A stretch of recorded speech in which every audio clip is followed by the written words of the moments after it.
अच्छा सर, बहुत शुक्रिया, आप बात कर रहे हैं। सबसे पहले ये बता दीजिए, जो बच्चों के इम्तहानात के हवाले से उनके इश्यूज़ हैं, अब क्या होने जा रहे हैं? एहतजाज भी हो चुका, बाकायदा अपोजिशन के साथ भी बच्चों ने प्रेस कॉन्फ्रेंस की है।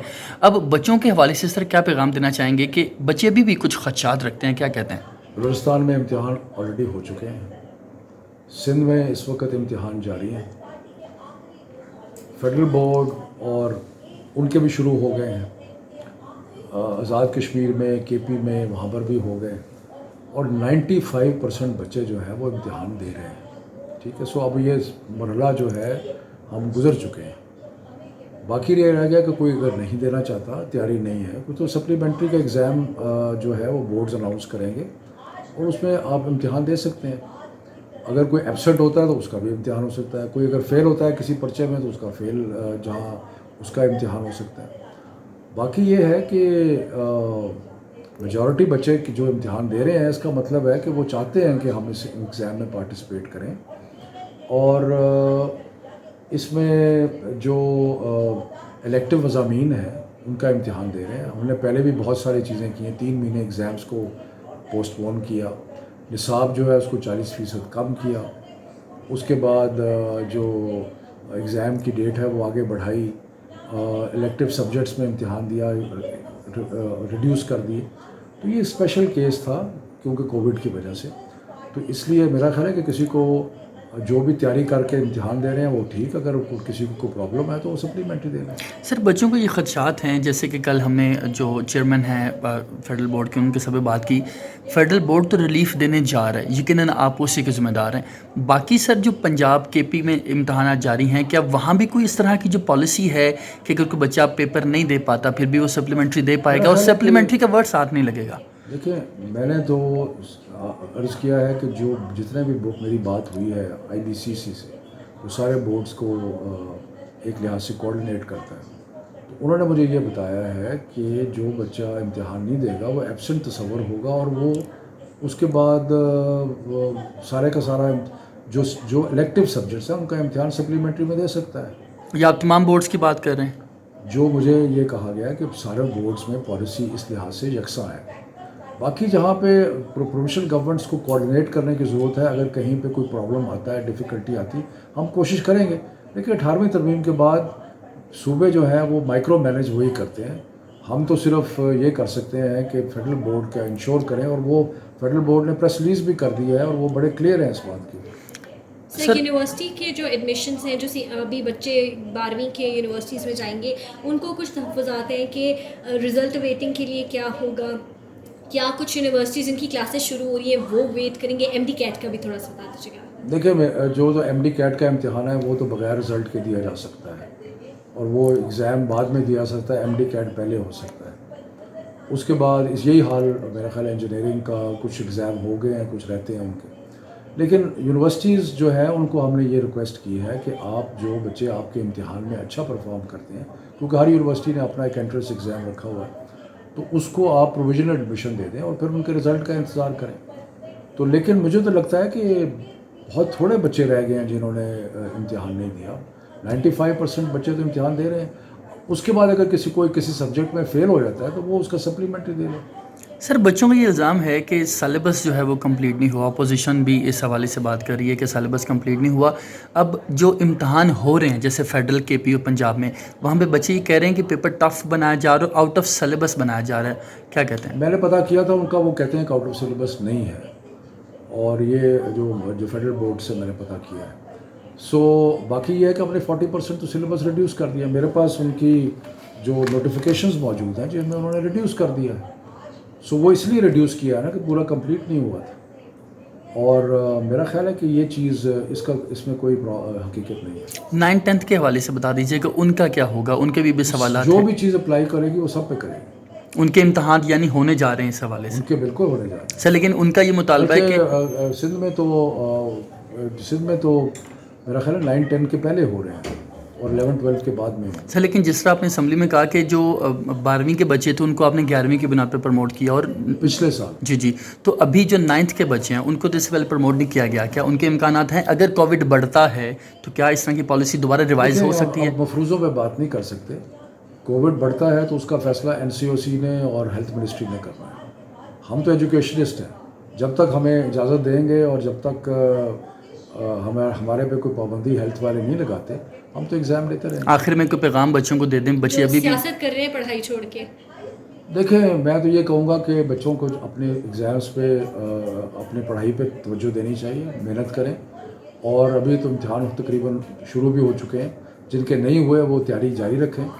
और एक हमने प्रिंसिपल इस्टेब्लिश किया है कि चाहे कैम्ब्रिज हो, ए लेवल हो, ओ लेवल हो, ओ लेवल के एग्ज़ाम 26 को हो रहे हैं, हमने सब ने ग्रेड इम्तिहान के बगैर नहीं होगा। और आपको पता है 2 साल से इम्तिहान नहीं हुए जो हमारे, तो अगर हम 3 साल के लिए, तो एक बेपनाह नुकसान होता है। बच्चे सिर्फ इम्तिहान के लिए पढ़ते हैं, तो इम्तिहान जो है उसके कई फ़ायदे हैं। एक तो उसमें तखसीस हो जाती है पढ़ने वालों की, ना पढ़ने वालों। दूसरा ये है कि जो बच्चे तैयारी करते हैं उसमें दैट इज़ द टाइम कि लोग पढ़ाई करते हैं। इसलिए इम्तिहान जो है वो 3 साल के लिए मुलतवी नहीं हो सकते थे, 2 साल के लिए हुए। उसके बाद सब ने मिल के, और ये कोई मेरा ज़ाती फ़ैसला नहीं, सारे सूबों का सबका मिल के फैसला। सर, जो फेडरल बोर्ड का ये फैसला है, क्या ओवरसीज़ में जो फेडरल के यकीनन कुछ स्कूल्स कॉलेजेस हैं जहाँ पे फेडरल बोर्ड है, क्या वहाँ पे भी अप्लाई होता है? कुछ बच्चों ने हमारे साथ रब्ता किया, वो कह रहे हैं कि वहाँ पे जो कॉलेजेस हैं वो हमें दोबारा से अपीयर होने की इजाज़त नहीं देंगे। हाउ डू यू से दिस? मुल्क 185 या 200 मुल्क हैं दुनिया में, तो मैं सब के बारे में तो बात नहीं कर सकता, लेकिन जो बोर्ड की पॉलिसीज़ हैं वो सब पे अप्लाई करती हैं जहाँ भी। आखिर में बस ये बता दें, सियासत भी इसमें हो रही है, हमने देखा अपोजिशन ने भी बच्चों के साथ बाकायदा प्रेस कॉन्फ्रेंस भी की और बाकायदा उनकी हमायत कर रहे हैं। How do you see this? ये देखिए, ये सस्ती शोहरत की खातिर है, पाकि बच्चों के मुस्तकबिल के साथ खेल रहे हैं। उनको सियासत नहीं करनी चाहिए इस बुनियाद पे, क्योंकि ये मुस्तकबिल है बच्चों का। तो उस पर उनको एक कंफ्यूज करना, उनको सियासत में घसीटना, उनके साथ को प्रेस कॉन्फ्रेंस करनी, ये चीज़ें जो हैं, ये मेरा ख्याल है कि हालात को ख़राब करने की। और नून लीग का क्योंकि वैसे उनमें अपने अंदरूनी खलफशार भी है, उनकी वैसे हालात बुरे हैं, तो अब वो सोच रहे हैं कि इस तरीके से किस तरह को सस्ती शोहरत हासिल कर लें। Thank you sir. अवाम के मफाद में सियासत करनी चाहिए। यहाँ पे हमें एक पिछले चंद दिनों में एक नज़र आया कि जब सियासत जो थी वो बजाय इसके कि अवाम के लिए हो, वो इसलिए थी कि लगा लोगों को कि इससे हमारी पॉपुलैरिटी में इजाफा होगा। और लोगों ने बहुत बुलंद बाग दावे किए कि जनाब इम्तिहानात जो हैं बच्चों के, उसको पोस्टपोन कर दो, उसको आगे कर दो। तो मैं कुछ रिकॉर्ड की दुरुस्ती के लिए कुछ चीज़ें कहना चाहता हूँ। स्पीकर साहब, कोरोना की वजह से बहुत बड़ा इम्पैक्ट हुआ तालीम के मैदान में।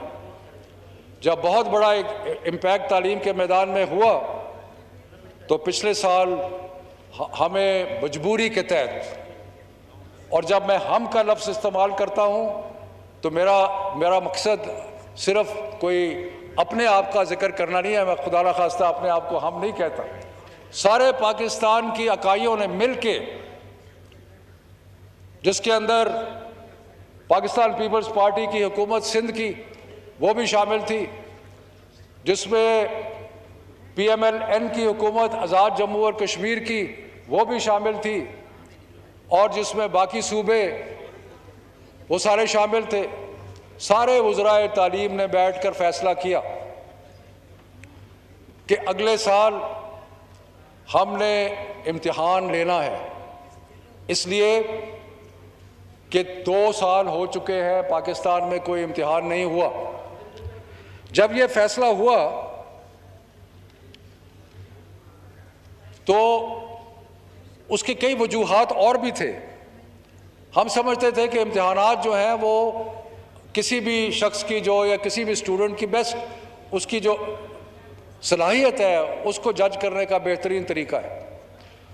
और इसके ऊपर और सबसे बड़ी बात यह थी स्पीकर साहब कि अगर पिछले साल तो हमने प्रमोट कर दिया, क्योंकि उससे 1 साल पहले का हमारे पास रिज़ल्ट मौजूद था। यानी कि अगर हमने 10वीं को प्रमोट किया तो 9वीं का रिज़ल्ट मौजूद था, अगर 11वीं को प्रमोट किया तो 10वीं का रिज़ल्ट मौजूद था। इस साल तो हमारे पास कोई रिज़ल्ट भी मौजूद नहीं था। तो इसलिए हमने कहा कि इस साल ज़रूर एग्ज़ाम लेना है। लेकिन हमारे जहन में बिल्कुल ये था कि कोविड की वजह से बहुत ज़्यादा स्कूल और जो है वो बंद भी रहे हैं, और उनकी वजह से बच्चों को तालीम उतनी नहीं मिल सकी जितनी कि उनको मिलनी चाहिए थी, और ये सारी चीज़ें हमारे जहन में थी। लेकिन हम ये चाहते थे कि उनके लिए सहूलत पैदा करें, लेकिन इम्तिहान ज़रूर लें।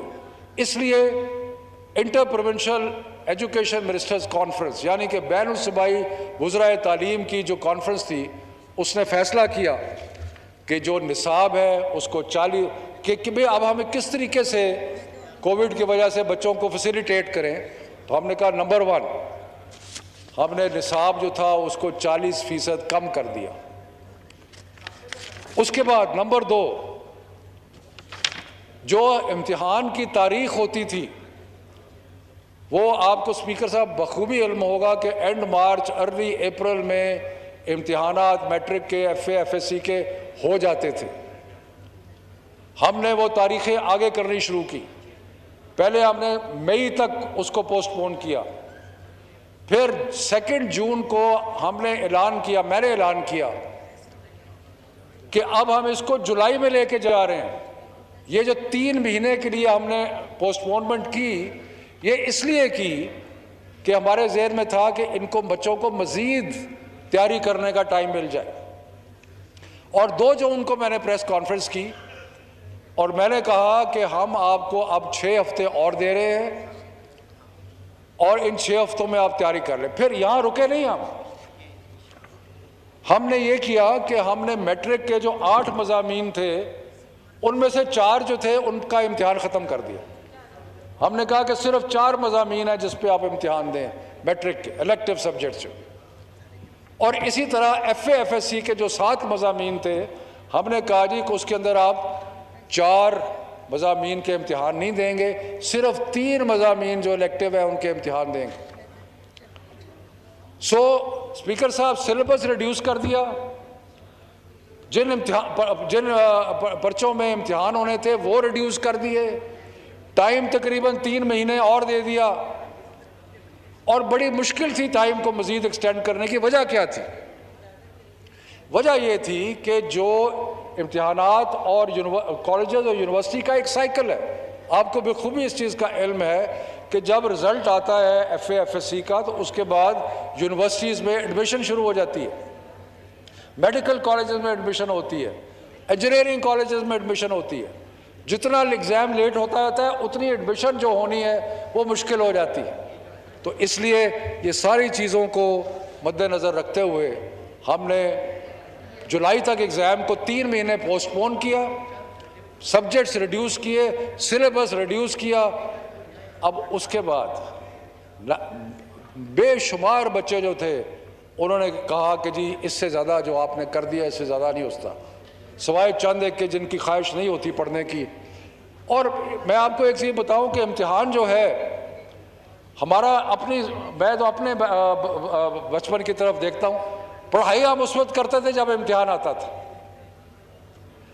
इम्तिहान से महीना 1.5 महीना पहले बैठ के तैयारी करनी शुरू कर देनी और मेहनत करनी और उसको दिन रात करके इम्तिहान पर। अगर आप इम्तिहान नहीं लेंगे तो जो लड़के थोड़ा बहुत बच्चे पढ़ते हैं वो भी नहीं पढ़ना, छोड़ देंगे।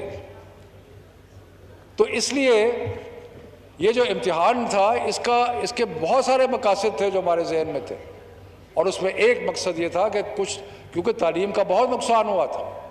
उसके बाद हुआ क्या, बहुत प्रेशर, सोशल मीडिया पे ट्रेंड चलाए गए, और मुझे इंतहाई अफसोस के साथ है कि ऐसे हमारे मौजूद मेंबरान जिनसे मुझे तवक्को नहीं थी, जिनको मैं समझता हूँ कि जो हालात को समझते हैं लेकिन सियासी मजबूरियों की वजह से कोई फ़ायदा उठा ले, कोई सस्ती शोहरत मिल जाएगी शायद, उसकी वजह से जिस तरीके से अब हुआ क्या है स्पीकर साहब, बलूचिस्तान का इम्तिहान ओवर हो चुका है, सिंध का इम्तिहान हो के जल्दी ख़त्म हो जाएगा, और Punjab, KP, Gilgit Baltistan, Azad Jammu and Kashmir और इस्लामाबाद में इम्तिहान जो चल रहा है। एक और फिक्शन जो थी वहाँ पे पैदा की गई, हालांकि बार बार मैंने हर तकरीर में, हर बयान में ये कहा कि ये फ़ैसला जो है ये बैनुल सूबाई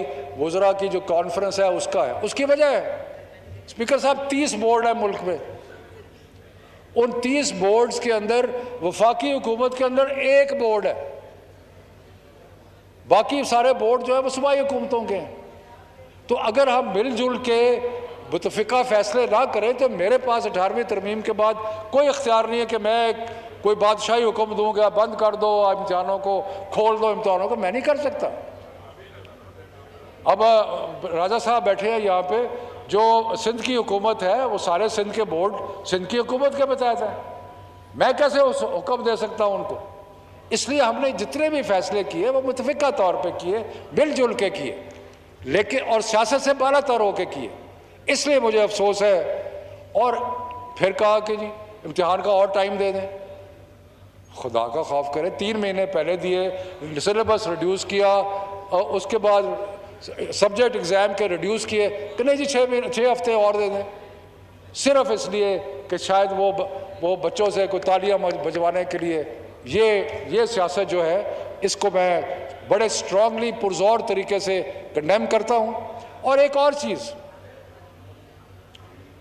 तो हर 3 महीने के बाद एक सप्लीमेंट्री एग्ज़ाम होता है। मैंने ये कहा कि जी अगर आपको समझते हैं कि आपको टाइम और चाहिए तो आप सप्लीमेंट्री दे दें।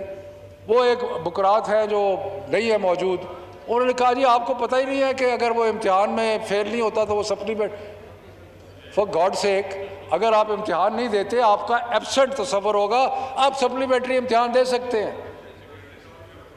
और वो कि नहीं जी नहीं, ये तो मुझे लिख के मौलाना साहब और कहाँ जी आप पता नहीं कहीं गायब हो गए हैं और पता नहीं कहाँ हैं और पार्लियामेंट से भाग गए। मैं पार्लियामेंट से भागूँ जी, हमें इश्तिहार देना पड़ेगा। अब मैं क्या कहूँ कि इश्तिहारी तो वो है जो भागे हुए हैं, मैं तो इश्तिहारी नहीं हूँ जिनके इश्तिहार छप रहे हैं।